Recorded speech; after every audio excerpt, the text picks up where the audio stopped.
네, 정치 현안에 대한 입장과 해법을 국회의원에게 직접 들어보는 파워 인터뷰. 내일 모레 국회 과방위에서 쿠팡의 개인정보 침해 사태 청문회가 열리게 돼 있습니다. 유출 경위와 피해 규모 그리고 책임과 처벌까지 청문회에서 짚어야 할 점들을 살펴보겠습니다. 과방위원이신 이정원 더불어민주당 의원 나오셨습니다. 의원님 반갑습니다. 어서 오십시오. 네, 안녕하십니까. 반갑습니다. 네, 목소리가 정말 뿔성대시네요. 아유, 고맙습니다. 오늘 주제에 들어가기에 앞서서 네. 먼저 현재 국회 상황부터 좀 짚어보도록 하겠습니다. 어제까지 3박 4일간의 필리버스터가 열렸었고 이어서 이제 21일부터 또 2차 두 번째 같은 상황이 또 예상이 되고 있습니다. 국민의힘은 8개 쟁점 법안 철회를 요구하면서 필리버스터 강행 의지를 이제 보이고 있는데요. 내란 재판부법과 허위 조작 정보 근절법 등을 연내에 처리한다. 이게 네. 현재 여당의 강한 입장인 거죠? 네, 맞습니다. 일단 국민의힘의 마구잡이식 필리버스터에 대해서 한 말씀을 드리도록 하겠습니다. 네. 필리버스터는 무제한 찬반 토론 아니겠습니까? 핵심 쟁점들을 국민들에게 제대로 알리고 또 상당 기간 상당 시간을 가지고 함께 토론하고 수기하는 그런 과정이라고 생각합니다. 그런데 지금 국민의힘 의원들은 민생 법안까지도 인질로 잡은 채 마구잡이로 시간 끌기에만 몰두하고 있습니다. 민생이 멈춰서고 있습니다. 국회가 멈춰서고 있습니다. 대부분 본회의장을 비운 채 국민의힘 의원들은 모습을 나타내지 않고 있습니다. 필리버스터를 본인들이 신청했는데도 불구하고 말이죠. 이런 태도는 정말 비판받아 마땅할 것이라고 생각합니다. 더불어민주당은 민생의 시간을 절대 멈출 수가 없습니다. 내란 전담 재판부를 비롯한 핵심 쟁점 법안들이 8가지 앞서 말씀하신 것처럼 있습니다. 네. 내란 전담 재판부에 대해서도 확실하게 저희가 처리하겠다는 의지가 분명합니다. 조희대 사법부와 직위원 재판부에 대한 우리 국민들의 불신이 너무나 크지 않습니까? 직위원 재판부의 경우에도 오죽하면 오락부장과 같은 재판 진행이다라고 하는 비판이 있는 것 아니겠습니까? 완전한 내란 종식 그리고 내란 책임자에 대한 단호한 처벌을 위해서는 내란 전담 재판부가 꼭 필요하다. 이런 의견들을 대부분 우리 민주당 의원들은 공감하고 있고요. 이번 해가 가기 전에 반드시 처리하겠다는 입장입니다. 네, 지금 이 여야 대치 전국에서 한치의 양보도 없는 그런 팽팽한 그런 공세가 이어지고 있는데 새로운 변수로 부상한 게 바로 통일교 의혹입니다. 네. 국민의힘은 통일교와 민중기 특검에 대한 쌍특검을 공식 요구를 했고 여당 측은 일부러 이걸 판을 키우려는 정치 공세다 이렇게 얘기를 하고 있거든요. 민주당 입장 어떻습니까? 네, 특정 종교 집단이 정치 권력과 결탁해서 부당한 이익을 취하려고 하는 것은 정말 잘못된 것입니다. 더군다나 그 과정에서 검은 돈이 오갔다고 한다면 분명하게 수사와 조사, 특검 등을 통해서 규명할 필요가 있다고 생각합니다. 그리고 혐의가 명백하다고 한다면 당연히 수사는 제대로 이루어질 것이고 오늘도 압수수색이 진행되지 않았습니까? 이런 철저한 수사가 진행되고 있는 상황에서 명확한 증거가 없는 그런 현안이나 사건들에 대해서도 무작위로 무책임하게 특검만을 주장하는 것은 올바른 방식이 아니라고 생각합니다.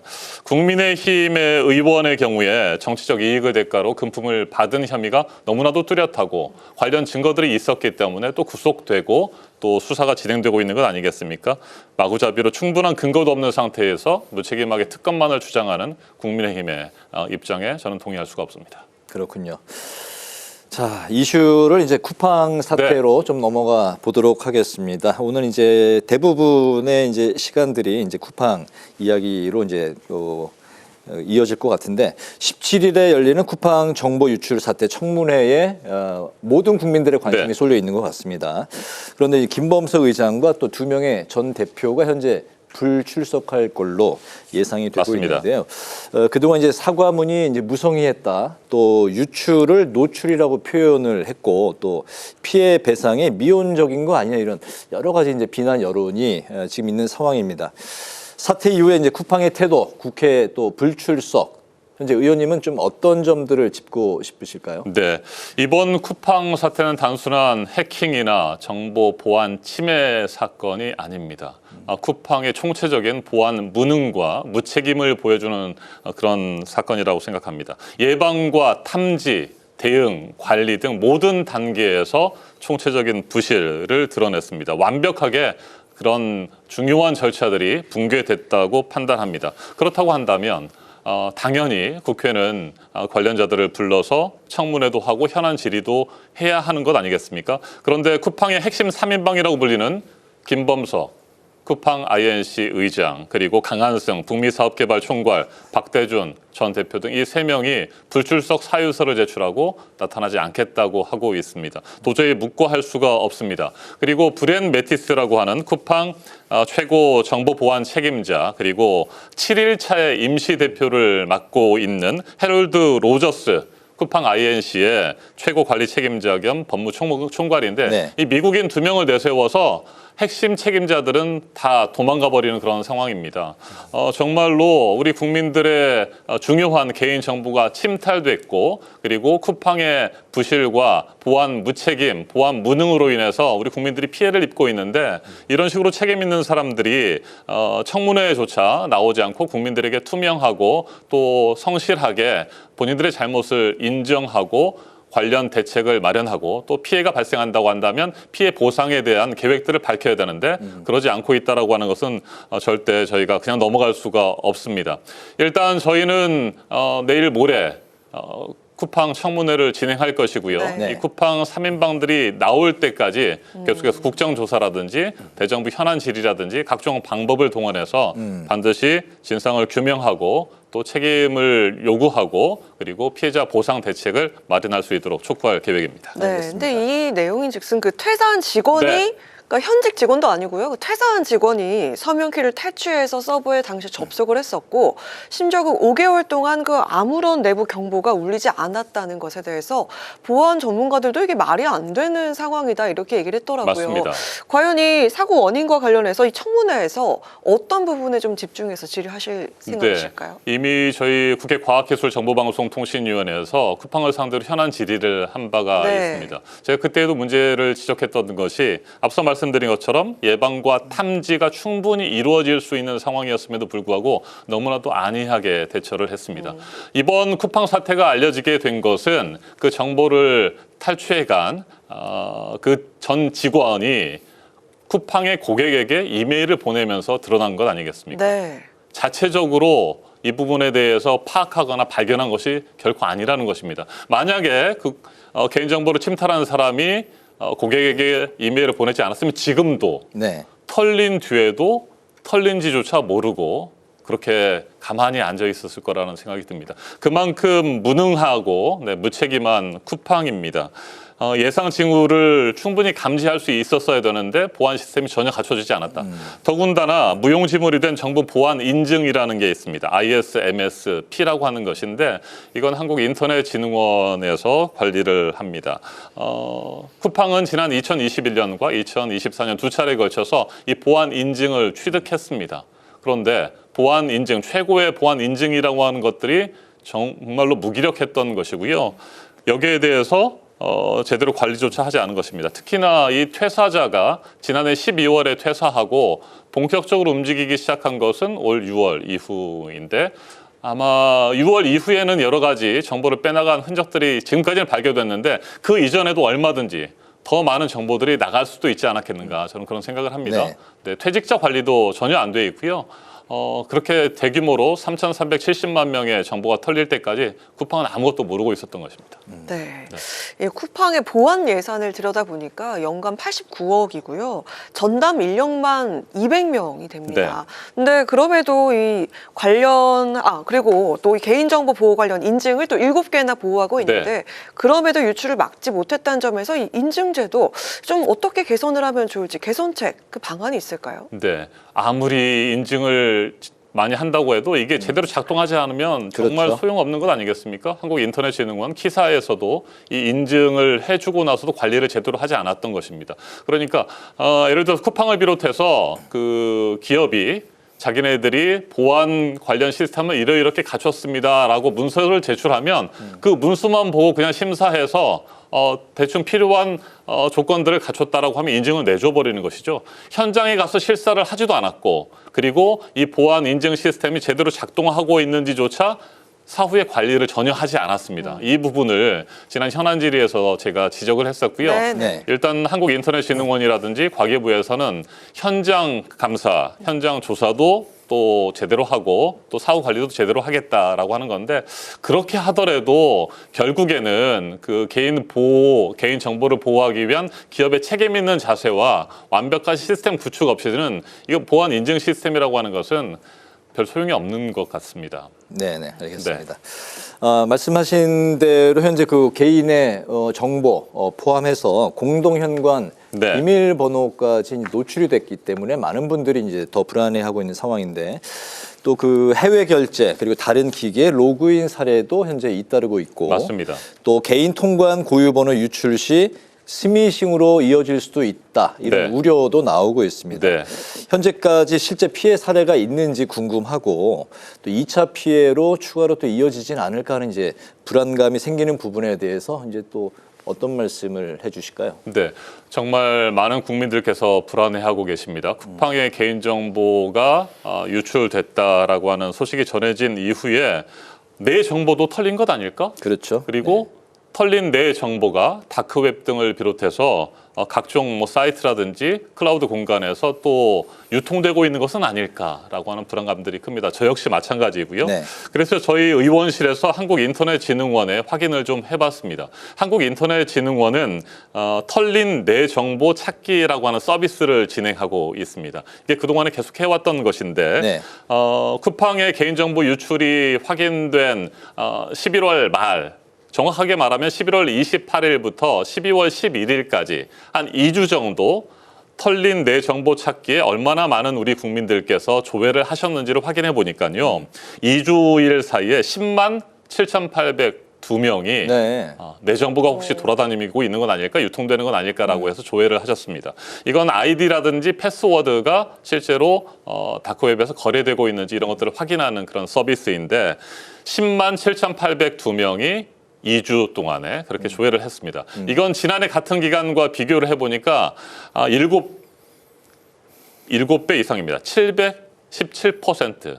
지난해 같은 기간에는 10만 명, 지난해 같은 기간에 10,000명 정도가 조금 넘었습니다. 그만큼 현재 13,000명 정도. 많이들 이제 불안해 하신다는 맞습니다. 얘기죠. 그만큼 불안해하고 계시고, 그리고 이제 저희가 또 확인해 보니까 실제로 이 쿠팡 사태 이후에 보이스피싱이라든지 스미싱 시도가 굉장히 많이 있었습니다. 50건 넘게 있었습니다. 네. 일단 스미싱의 경우에는 쿠팡이 털렸으니까 피해 보상을 우리 고객들이 해야 되지 않겠느냐라는 식으로 또 유도하거나, 아니면 피해액을 환급해 주는데 신청을 해야 된다라는 식의 문자라든지 이런 것들을 보내서 스미싱을 시도한 것이 49건에 이르렀고요.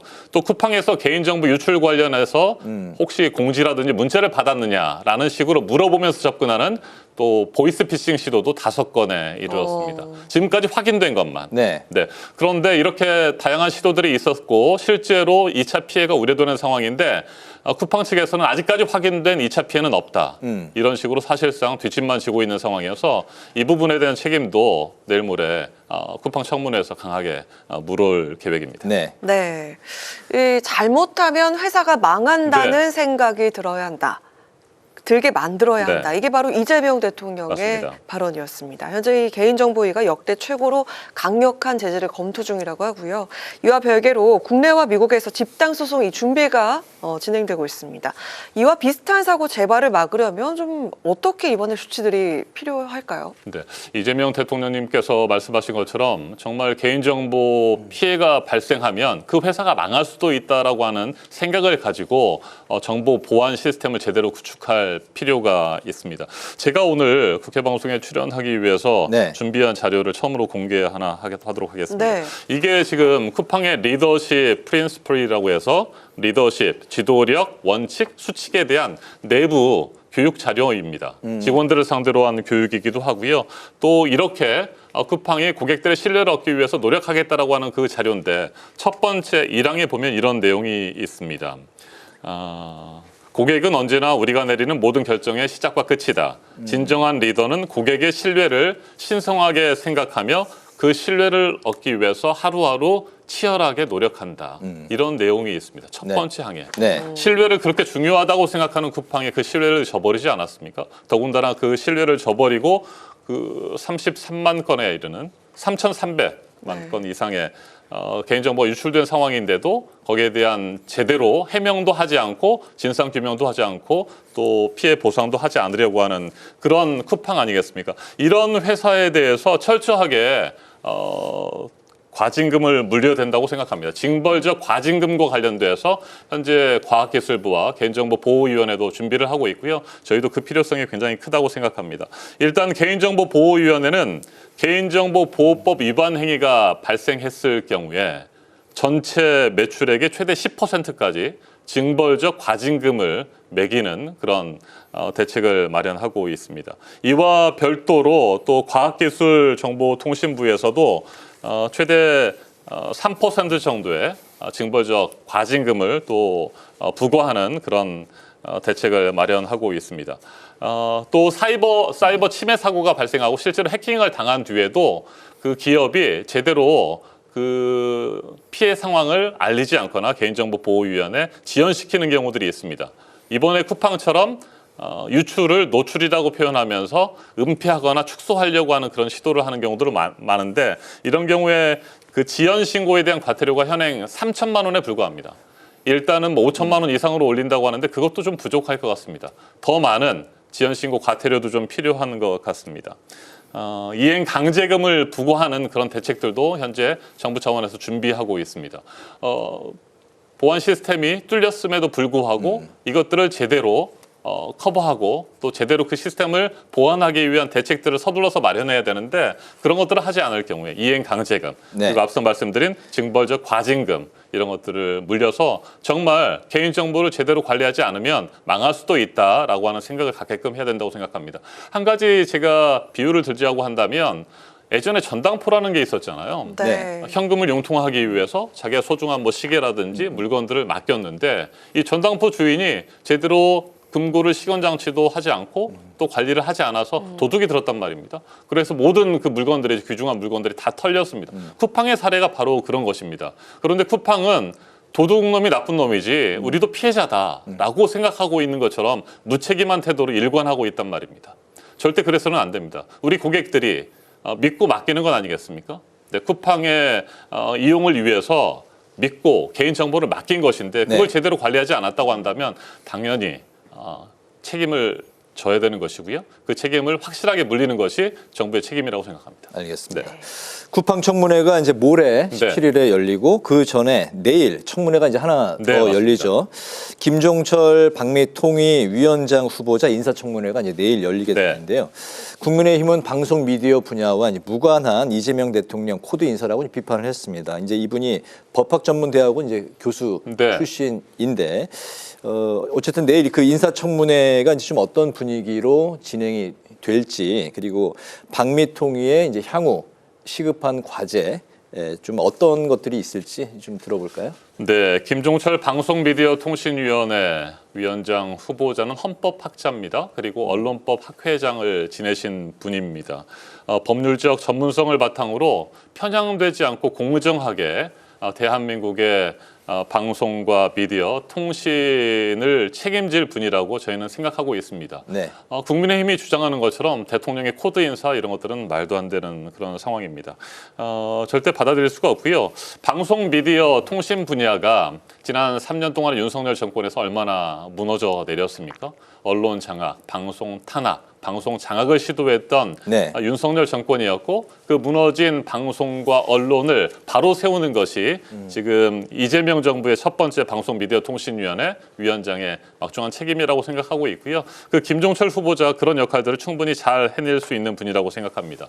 김종철 후보자의 경우에는 그동안의 사회적 주요 현안에 대해서 자유민주주의 질서를 바탕으로 다양한 의견들을 내시고 잘못된 부분에 대해서 엄정하게 비판하고 또 문제를 지적하셨던 분입니다. 결코 진영 논리에 치우쳐서 잘못된 주장을 하거나 왜곡된 주장, 편향된 주장을 하신 분이 아니기 때문에 저희는 믿고 있습니다. 방송, 미디어, 통신 분야의 적임자라고 생각하고 있고요. 내일 청문회에서 그런 부분들에 대해서 저희도 한번 잘 살펴보도록 하겠습니다. 알겠습니다. 네, 이정원 의원님께서는 지난 국감 때 질의자료에 형광펜으로 빼곡하게 이렇게 네네. 체크를 해놓으시고 메모지에도 빼곡하게 또 메모를 해놓으셨던 네. 그것들을 우리 국민께서 많이 기억하실 텐데요. 오늘 방송에서도 많은 자료를 또 준비를 해오셨더라고요. 혹시 잠시 시간이 된다면 화면에 좀 소개해 주실 수 있을까요? 아, 네.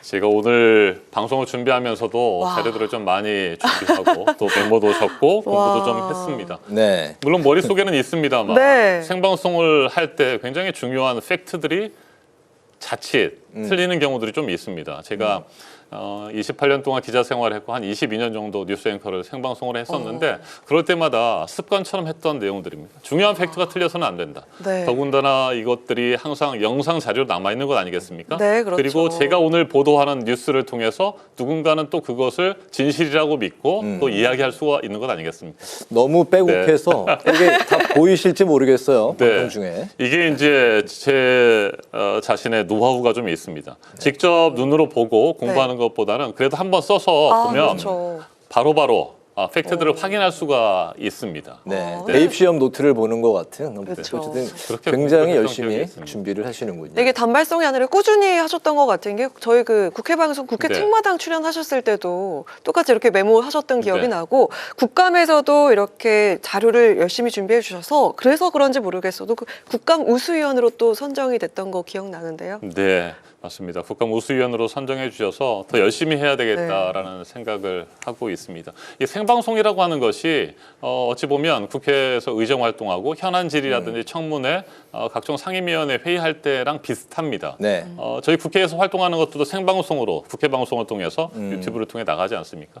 짧은 시간, 지정된 시간 안에 중요한 팩트들을 좀 전해야 되겠다라고 네, 하는 그렇죠. 책임감, 네, 그런 것들을 좀 가지고 있는 것 같습니다. 의원님의 열정이 느껴지는 것 같습니다. 또 지역구가 광진갑인데요. 네, 맞습니다. 지역구 소개도 부탁드리고 또 해야 할 일들이 정말 많을 것 같은데 이 자리에서 한번 마무리 말씀으로 또 듣고 싶고요. 또 네. 새 의정 계획까지 함께 들어보겠습니다. 네, 지난해 총선에서 살맛나는 광진, 자랑스러운 대한민국을 꼭 만들겠다고 저희 지역 주민들, 유권자 여러분께 약속드렸습니다. 있어야 할 곳에 있겠습니다. 해야 할 일을 하겠습니다. 할 말은 꼭 하겠습니다. 믿을 수 있는 정치, 네, 바른 정치 하겠습니다라고 약속을 드렸는데요. 그 초심을 잊지 않으려고 지금도 계속 노력하고 있습니다. 광진구가 주변에 있는 성동구나 동대문구 또 강동구에 비해서 발전의 속도가 좀 더딥니다. 그래서 저개발 또 속도를 좀 높일 필요도 좀 있고요. 그리고 제가 지금 요즘 가장 신경 쓰고 있는 부분이 위반 건축물의 양성화라고 하는 것입니다. 네. 1960년대 만들어진 건축법이 지나치게 규제를 하는 부분들이 좀 많이 있어서 또 그 과정에서 선의의 피해를 입는 분들이 좀 많이 있습니다.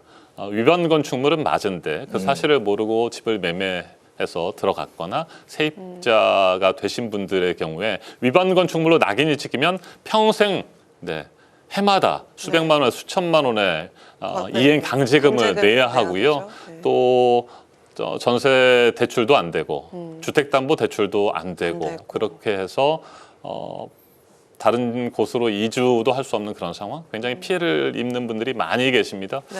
한 번 정도는 양성화를 하고 그리고 위반 건축물이 더 이상 발생하지 않도록 그 잘못된 고리를 끊어내는 작업들이 좀 필요해서 제가 지난해 대표 발의했고 지금도 국회 국토교통위원회와 함께 열심히 노력하고 법안 통과를 위해서 준비하고 있습니다. 알겠습니다. 네. 초선이신데도 이 자리보다 이제 그 자리가 더 편안해 보이시고 잘 어울리신다는 생각이 들었습니다. 네, 고맙습니다. 열심히 잘 하겠습니다. 네, 파워 네. 인터뷰 이제 마칠 시간이 됐습니다.